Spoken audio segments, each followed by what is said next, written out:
Mapagpalang araw po sa inyo, Sir Seth. At sa lahat ng nakikinig. Ako si Ruel, at ang kwentong ibabahagi ko ay ang karanasan ng aking Lola Odie na nangyari sa lugar ng Iloilo. Taong 1988. Paglalako ng gulay ang trabaho nila Lola Odie. Kasama niya ang kanyang anak na naglalako ng kanilang ani sa mga tanim nilang gulay. Yun ang trabaho nila sa araw-araw na sinasamahan nila ng mga bagoong at tuyo. At kung ano makita nilang may dadagdag sa kanilang paninda. Ang kanyang asawa naman ay isang mananggete o magtutubas sa kanilang lugar. Ilang puno ng niyog at buri ang pinagkukunan nito ng tuba. Marami itong manginginom na suki kaya palagi din itong abala sa kanyang ginagawa. Yun nga lang ay palagi din itong lasing dahil nakikipag-inuman din si Lolo Taloy sa kanyang mga suki noon. Pagkatapos nitong makolekta ang lahat ng kanyang tuba, sa umaga at sa hapon, ganun pa man ang hinahangaan ni Lola Odie kay Lolo Taloy, tansyado nito ang kanyang pag-inom na siyang pinagpapasalamat ng kanyang pamilya. Hindi ito nagiging sakit ng kanilang ulo. Malaki ang tulong ng kanilang hanap buhay at pagtutulungan kung kaya't nakakapasok ang kanilang mga anak sa eskwelahan kahit papano. Ang tanging hindi lamang pumapasok ng mga panahon na yon ay si Tio Samson. Ayaw nitong magpatuloy sa pag-aaral sa sekundarya. Ayon dito, marunong na siyang magbasa at magsulat at magbilang noon. At nakakaintindi na siya. Na kung tutuusin ang panahon na ito ay malaki ng bagay. Pero iba pa rin kapag nakapagtapos ng pag-aaral kahit hanggang sekundarya lamang. Dahil pwede ka nang makapagtrabaho sa magandang kumpanya kapag nakapagtapos ka. Ganun pa man ay walang gana si Tio Samson sa pag-apply sa trabaho. Mas tinututukan niya ang pag-aalaga ng mga baboy at manok na siyang naging maganda naman ang kita kinalaunan dahil nakasuporta naman ang kanyang pamilya sa kanya. Hanggang sa nabuntis si Lola Odie sa ika-3 nitong anak. At yun ang aking ina. Patuloy pa rin si Lolo Taloy sa pagtutuba. Pero unti-unti na nitong binabawasan ang kanyang mga pagkokolekta. Dahil aminado siyang iilan sa mga kumukuha sa kanya ng tuba. Hindi normal na tao. Hindi naman siya nababahala sa mga ito. Maalam kasi si Lolo Taloy sa mga pangontra at alam niya kung paano itaboy ang mga ganitong nilalang. Pero dahil sa buntis si Lola Odie ay tila ba naging agresibo ang mga ito. At naging abala ang pagpunta ng mga ito sa kanilang bahay. Kunyari hinahanap sila Lolo. Bagay na hindi naman nila ginagawa noon nang hindi pa nagdadalang tao si Lola. Dahil doon ay napilitan ng maglagay ng pangontra si Lolo Taloy. Nagtanim ito ng puno na makabuhay sa bawat sulok ng kanilang tahanan. Lalo na sa bawat kanto ng kanilang bahay, kung saan naroroon ang haligi ng kanilang tahanan noon. At sa gitnang bahagi ng kanilang dingding kung saan naroroon ang kanilang bintana. Medyo may kalakihan ang kanilang tahanan na gawa lamang sa kahoy at kawayan. Pero ang kanilang bubong gawa sa yero na siyang nagpapakalma kay Lolo Taloy dahil alam niyang hindi ito mababutas ng nilalang. Gawa din naman sa kahoy ang kanilang balayan na hindi basta-bastang masisira lamang. Kaya kahit paano ay masasabing matibay ang kanilang bahay. Isang araw, habang naglalako sila ni Tio Samson ng kanilang paninda, may isang ali na nagtitinda ng isda noon. Mukhang sariwa naman ito. Pero wala na itong kaliske sa tasang. Habang tinitingnan niya ang mga isda, hindi niya napansin na umaapaw na pala ang bote ng langis na nasa kanyang palda. Kaya kinalabit siya ni Tio at binulungan. Nang umangat siya ng tingin ay nasilayan niya ang ginang na nakatitig sa kanyang tiyan. At tila ba natatakam ito na walang humpay ang paglunok ng laway. Hanggang sa naglakad na silang dalawa ni Tio Samson, ay doon pa lamang natauhan ng babae. Hinabol pa sila nito para benta ng isda pero nang hawakan nito ang bahagi ng palda kung saan dumaloy ang langis na umapaw sa bote noon, kaagad nitong binawi ang kanyang kamay. Animoy nasaktan ito sa kanyang ginawa na naging sanhi para tapunan ito ni Lola ng tinginon. Pilit namang umiti sa kanyang ginang pero si Tio Samson naman ay nakatutok ang kanyang mata sa nalalapnos na bahagi ng palad ng ginang na yon. Dali-dali na nitong hinawakan ang braso ni Lola. Hinila na niya ito para umalis na. Kaagad na rin nagpatianod si Lola kay Tio Samson dahil nararamdaman na rin niyang sumipa ang sanggol sa kanyang sinapupunan. Pero nagtataka si Tio dahil para bang hindi nakikita ni Lola Odie ang reaksyon ng ginang nun habang tinitingnan siya nito. Nang nakalayo na sila sa babae ay doon na niya tinanong si Lola Odie. Nay, nakita mo ba yung reaksyon ng Ali kanina? Tingin ko kasi hindi eh. Hindi ko napansin. Ano bang reaksyon niya? Sinabi ni Tio dito ang nakita niyang reaksyon ng matanda kanina. Sinabi niya dito kung anong nakita niya habang tinitingnan ni Lola ang paninda ng Ale. Kaya ganoon na lamang ang pagkagulat ni Lola sa sinabi niyo ni Tio Samson. Napaisip si Lola Odie at naaalala niyang umapaw ang kanyang langis habang tinitingnan niya mga isda. Pero tila ba nawala sa isip niyang tungkol sa pinapahiwatig ng langis kapag umaapaw ito. Wala namang naramdaman na masakit sa katawan si Lola Odie, kaya't nagpatuloy silang maglako ni Tio Samson. Total, konti na lang naman ang kanilang paninda at ilang saglit lamang ay naubos na yon. Kaagad naman na silang umuwi pagkatapos nun. Nang makarating sila sa bahay ay kaagad namang ikinuwento ni Tio kay Lolo Taloy ang nangyari, na siyang naging sanhi para pagsabihan ni Lolo sila Lola Odie nun. Sinabi naman ni Lolo na mabilis malinlang si Lola, kaya kailangan ay kasama nito palagi si Tio Samson kapag naglalako. Ayon kay Lolo, hanggang 3 lang ang gusto niya maging anak, kaya kailangang mag-ingat si Lola sa pagdadalang tao niya. Hindi naman na sumagot pa si Lola dahil alam niyang mali niya naman talaga ang nangyari kanina. Sumapit ang hapon at nagsidatingan ang mga suki ni Lolo na manginginom ng tuba. Pero ang mga nagsipunta sa kanilang bahay ay siyang kuno-kunong mga malaing ginhawa o kilala sa tawag na aswang. Nasa 5 katao yon. Sinabi ni Lolo na wala siyang nakuhang tuba ng araw na ito dahil hindi na ganun kaaktibo ang mga punong pinagkukunan niya ng tuba. Abala na kasi ako sa pagsasaka mga pare, kaya hindi na ako nakakakit sa niyog at bure. Pagpapaliwanag ni Lolo. Bigla naman ang pagliwanag ng mata ng isa sa mga ito at nagsabi ng, sa hinahaba-haba ng pagiging magtutuba mo pare, bakit ngayon ka lang yata umayaw? Tila ba naiinis na tanong ito kay Lolo?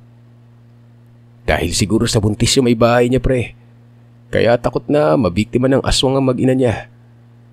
Wika pa ng isa. Sabay nagkatawanan ng mga ito. Samantalang nanatiling tahimik lamang si Lolo Taloy habang nagmamasid nun. Bigla namang nagsitigil sa pagtawa ang 3 at maya-maya ay nagpaalam na mga ito na aalis na. Pero bago tuluyang umalis ay nag-iwan pa ang lalaki ng mga katagana. Sige pre, balik na lang kami sa susunod. Wika nito habang nakangisi. Hindi nagustuhan ni Lolo Taloy ang binitawang kataga ng lalaki, kaya kaagad siyang nagtipon ng mga sirang goma. Sisigaan. Kasunod noon ay pag-ipon niya ng bao at balat ng niyog na gagamitin niya sa kanyang pagsiga. Dahil maaga pa naman ay pumunta muna siya sa kaibigan niyang isang albularyo. Nakatira ito sa may hindi kalayuan sa kanilang bahay, pero kailangan pang maglakad ng mahigit 20 minutos bago marating ang bahay nito. Binilisan naman ni Lolo Taloy ang paglalakad kaya madali din naman siyang nakabalik. Pagbalik niya, tama lang para sa kanyang pagsisiga. Nagsiga ito sa bawat sulok ng paligid ng kanilang bakuran. Bawat siga ay nilagyan niya ng goma at sinigurado niyang magtatagal ang usok hanggang umaga. Pagkatapos niyang magsiga ay kaagad naman siyang pumasok sa bahay at kumain na silang mag-anak ng hapunan. Sinabihan naman ni Lolo Taloy si Lola Odi na huwag na munang magsuot ng bestida nun. Dapat sa kanya ay magsuot ng pantalon na di garter at itim na damit, na siya namang sinunod ni Lola. Ilang oras ang nagdaan ay nakarinig naman sila ng mga paguni sa paligid, pero yung huni na yon ay para bang mga galit. Yung inis na hindi makalapit sa bakuran nila Lola. Mas dadagdagan pa ang galit ng mga huni dahil sa ginagawa ni Lolo na paghasa ng kanyang itak na siyang ayaw na mga yon. Ilang sandali pa ay nakarinig sila ng paglapag sa bubong. Yabag ng tumatakbo. Kasabay nito ang pagreklamo ni Lola na sumasakit ang kanyang tiyan. Dali-daling kinuha ni Lolo ang langis at hinaplusan nito ang tiyan ni Lola Odi. Lalo na ang pusod nito at bandang puson na siyang nagpawala naman ng sakit ng tiyan niya. At nagtaboy sa kung sino man yung bisita nila ng gabing yon. Ang huni nito habang papalayo ay tila ba nangaasar na nagsasabi na kayang-kaya ng mga ito na suungin ang kanyang mga pangontra sa tahanan na siyang ikinagalit ni Lolo Taloy. Inisip ni Lolo na puntahan muli ang albularyo niyang kaibigan kinabukasan. Nung sumunod nga araw nga, habang naghahanda siyang pumunta sa bahay ng kaibigan niya, ganun na lamang ang tuwa niya nang makita niya itong papalapit sa bahay nila. Binati niya ito at nagtanong kung saan ito nanggaling. May nakita yung mga tanod na patay sa maliit na sapa, kaya kaagad kong naisip ang asawa mo. Babae ang nakita nilang pinatay. Pinaghihinalaan ni buntis ito, ayon sa itsura nito ha. Mahabang salaysay ni Tatay Goryo. Nagulat si Lolo sa sinabi nito na siyang ikinakaban niya dahil maging sila man ay ginambalaan ng nilalang. Mabuti na lamang at maagap siya at may mga pangontra sila sa kanilang tahanan, kaya hindi sila basta-bastang nasasalakay ng mga nilalang. Ganun pa man ay napakadelikado pa rin ang ganung pangyayari para kay Lola Odi. Kaya ikinuwento na rin ni Lolo sa albularyo ang nangyari sa kanila nung gabing yon. Kung ganun, hindi mainang uri ang nilalang na pumunta sa inyo. Kung nagagawa nitong sumampa sa bubong kahit pa may mga siga sa paligid at may mga pangontra pa sa mga ito.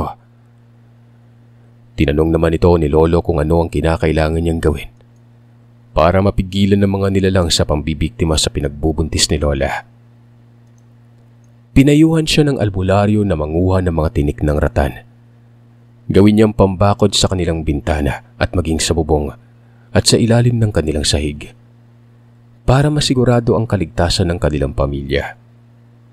Yun nga lang ay huwag niyang hayaang matinik ang kanyang mga anak. Oorasyonan ng albularyo ang mga tinik na yon na siyang magpapalala ng sugat ng kung sino mang matinik nun. Ang puntirya nila sa paglalagay ng mga tinik ay ang mga masasamang nilalang. Kaagad namang naghanap si Lolo ng pinapahanap na tinik ng albularyo. At dahil malapit lamang sila sa kakahuyan kung saan tumutubo ang mga ratan, kaya madaling nakakuha si Lolo noon.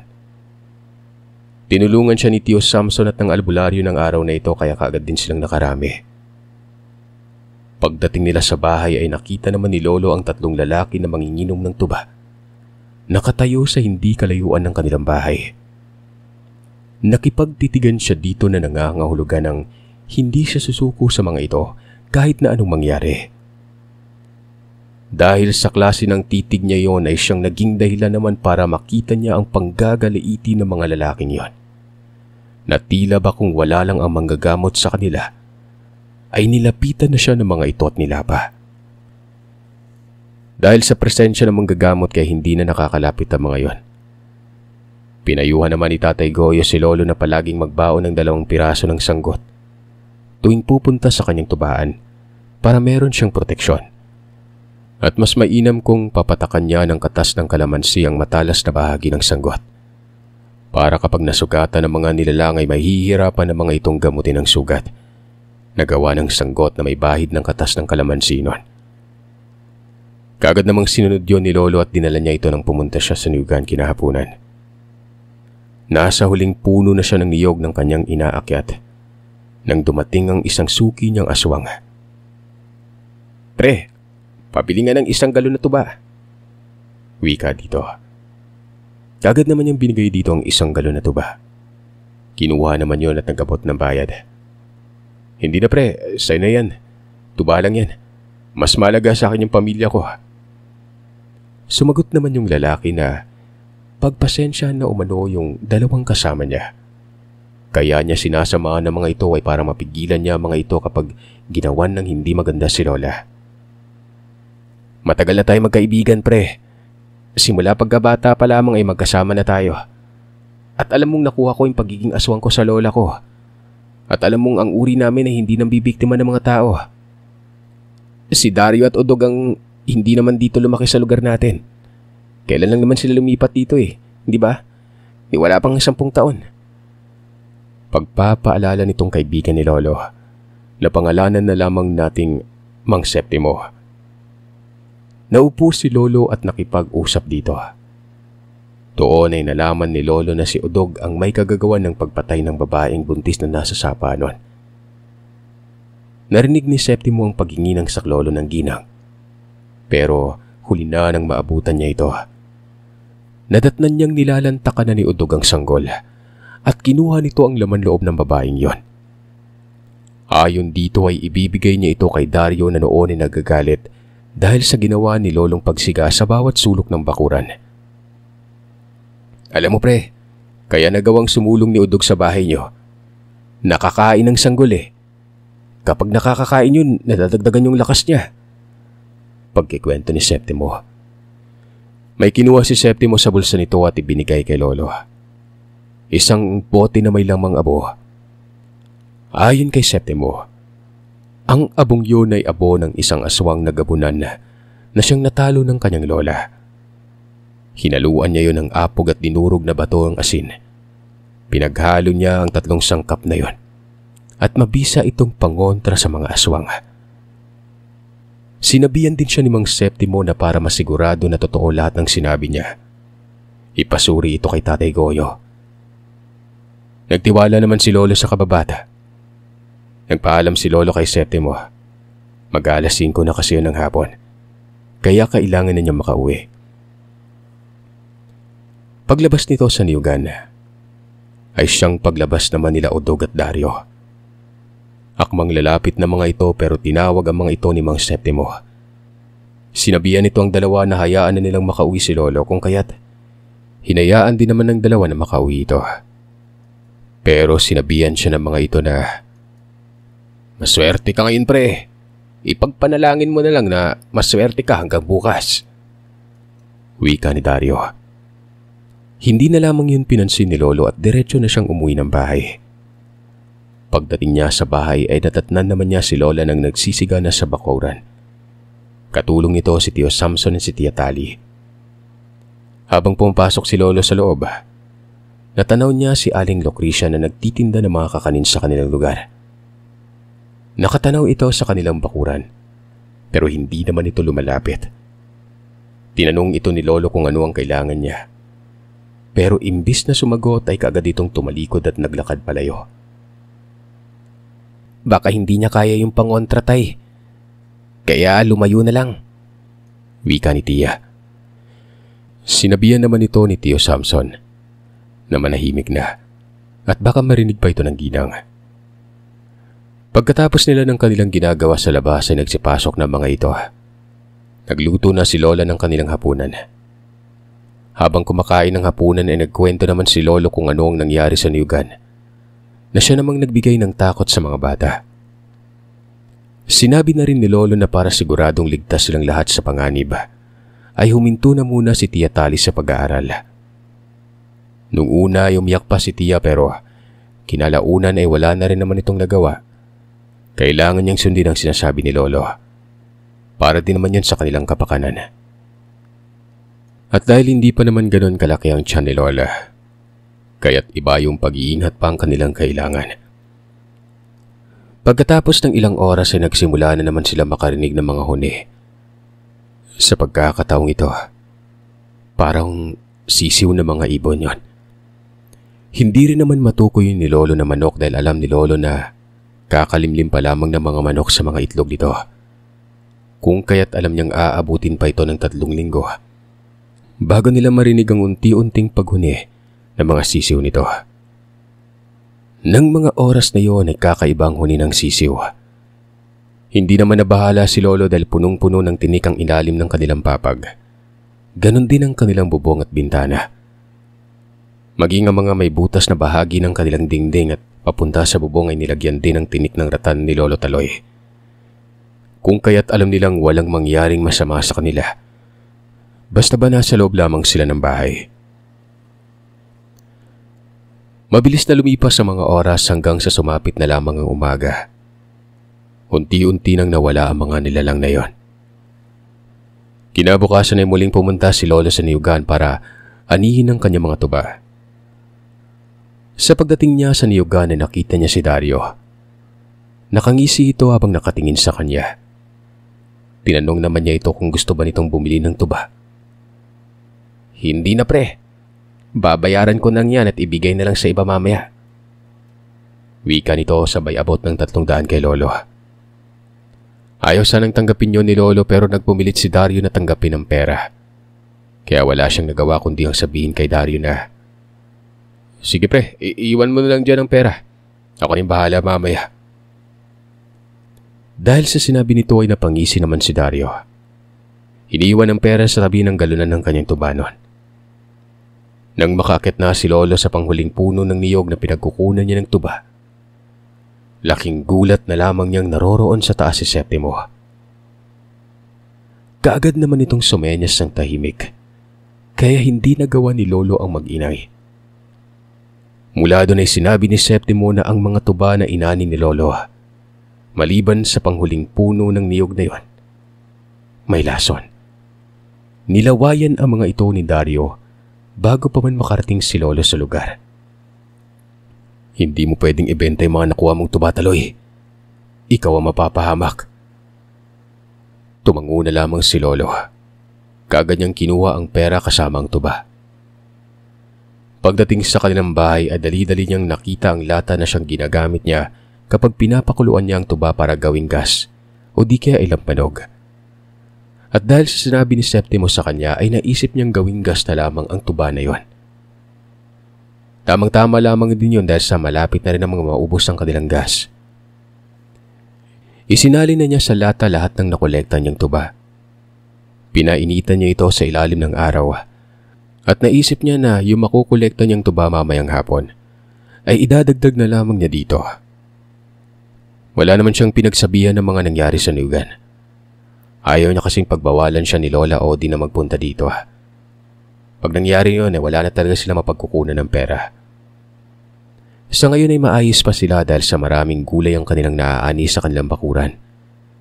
Kung kaya't ang tanging na lamang nilang iniisip ay ang panganganak ni Lola Odi noon. Habang nagpapahinga sa loob ng bahay, nakita ni Lolo na tila ba nayayamot si Tio Samson. Tinanong niya ito kung anong problema.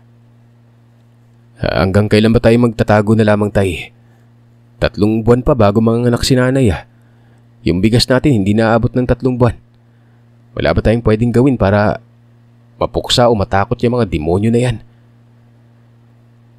Napabuntong hininga na lamang si Lolo dahil hindi niya alam kung ano ang kanyang isasagot. Dahil sa sinabi ng kanyang anak ay mas lalong nagalit si Lolo Taloy sa mga yon.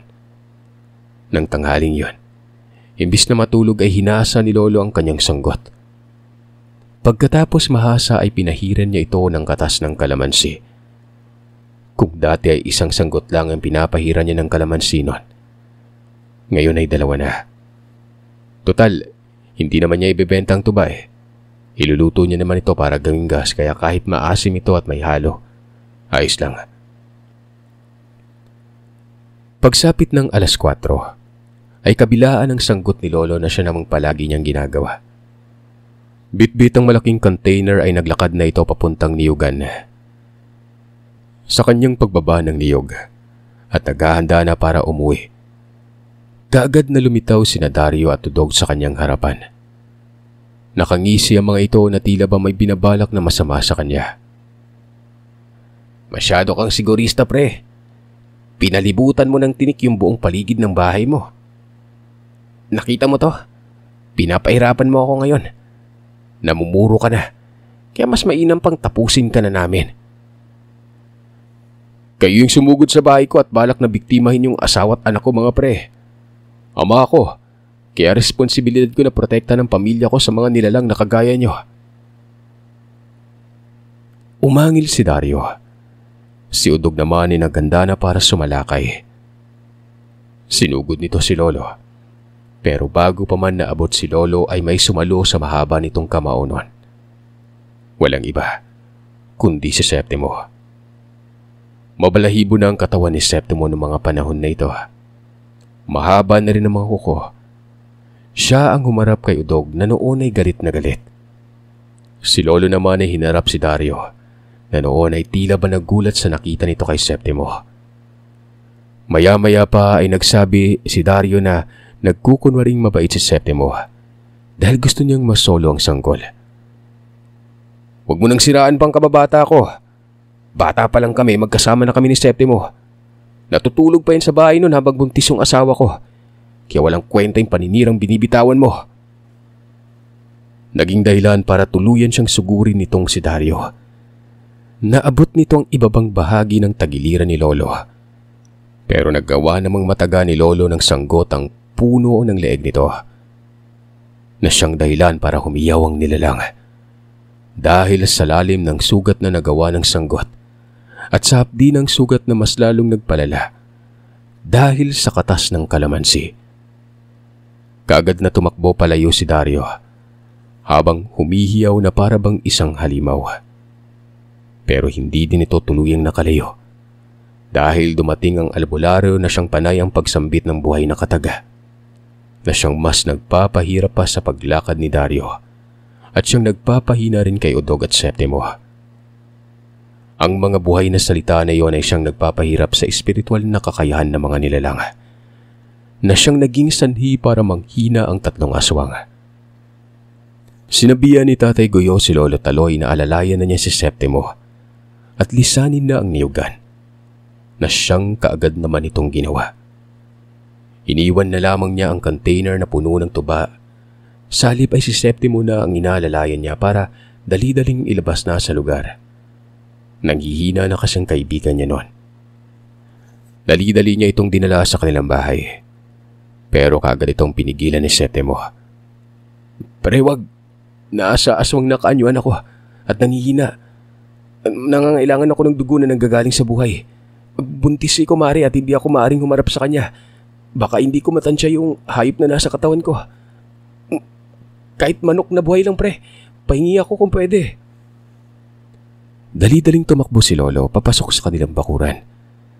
Sa sobrang taranta nito, ang inahin na manok na noon ay nasa gilid ng kanilang kulungan ang kaagad niyang dinakma at kaagad na ibinigay sa kaibigan.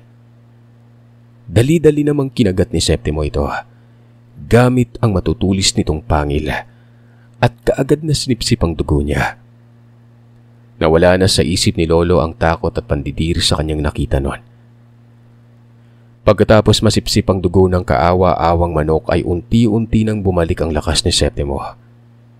Nagawa na nitong sumandal sa bakod habang hinahabol ang kanyang paghinga. 9:00 na ng gabi ng mga oras na yon.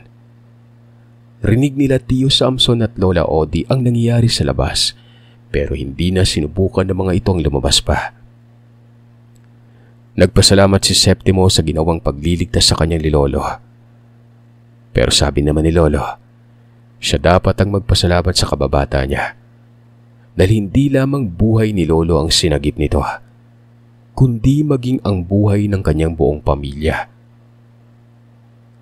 Maya-maya ay narinig nila ang malalim na paghiyaw ng mga nilalang na animoy pinapahirapan. At ilang sandali pang nakalipas, nakita nila ang apoy at maya-maya ay mga usok na galing sa may niyugan. Tuluyan ng sinunog ni Tatay Goyo ang dalawang aswang.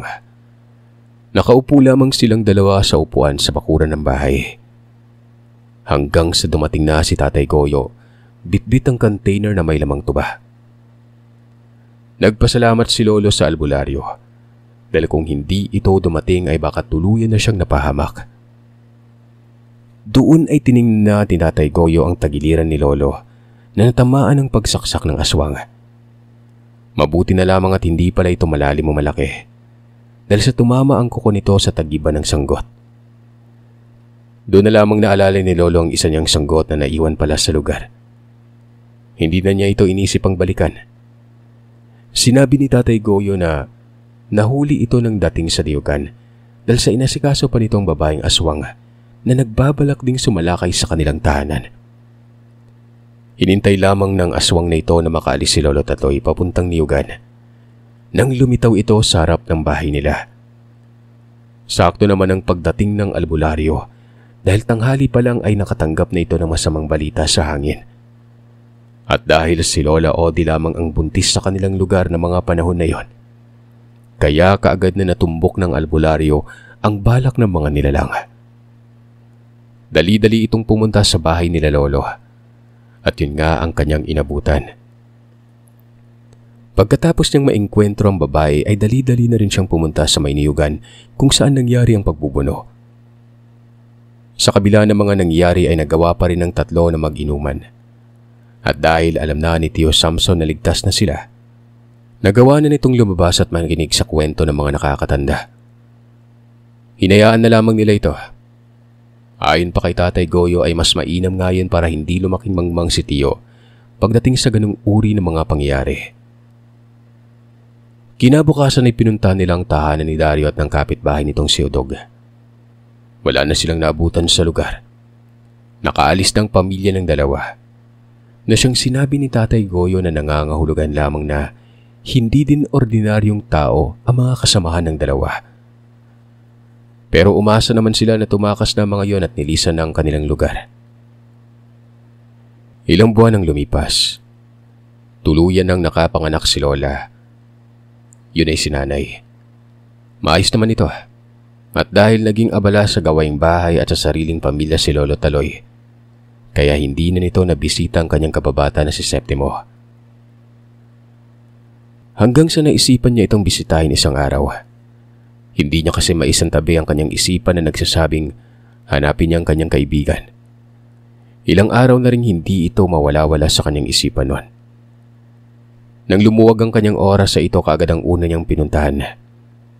Pero pagdating niya sa bahay nito, napakatahimik. Tila ba ilang araw na rin hindi nawawalis sa mga dahon sa paligid na dati-rati ay araw-araw itong nililinisan ng kaibigan niya. Sa paglapit niya sa kubo ay ang pag-amoy niya ng masangsang at animoy na bubulok na katawan. Naintakutan siyang pumasok noon. Tumakbo siya pabalik at dumiretso sa bahay ni Tatay Goyo. Dali-dali nilang binalikan dalawa ang bahay ng kaibigan. Dumaan na muna sila sa barangay para naman ang mga ito na ang pumasok sa bahay. Ganoon na lamang ang panlulumo ni Lolo sa dadatnan niyang itsura ng kaibigan niya. Wakwak ang tiyan nito. At sa itaas ng balayan nito ay nakasabit rin ng isang bangkay. Nang noon ay naaagnas na ring bangkay ng babae. Nakita din nila ang malaking butas sa pawid na bubong nito. Doon nagsimula ang kuro-kuro na inaswang si Septimo. Pero hindi rin nagtagumpay ang aswang dahil nagawa niya rin itong patayin. Ayon sa sitwasyon ng bangkay na nasa balayan, sinubukan ng nilalang na tumakas pero hindi natuloy dahil tinamaan ito ng pana sa gitnang bahagi ng likod niya na siyang hindi nito mabunot kung kaya't hindi nito nagawang makalabas at doon binawian ng buhay. Hindi nila pwedeng ilibing ang bangkay dahil sa inuud na ito.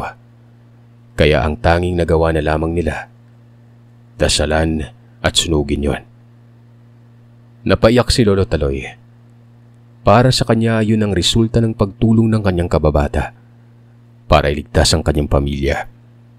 At yun ang tinatanaw niya malaking utang na loob sa yumaon niyang kaibigan. Maging kay Tatay Goyo na siyang paulit-ulit na ikinikwento ni Tio Samson sa amin. Ang karanasan ng kanilang pamilya na hindi nila makakalimutan.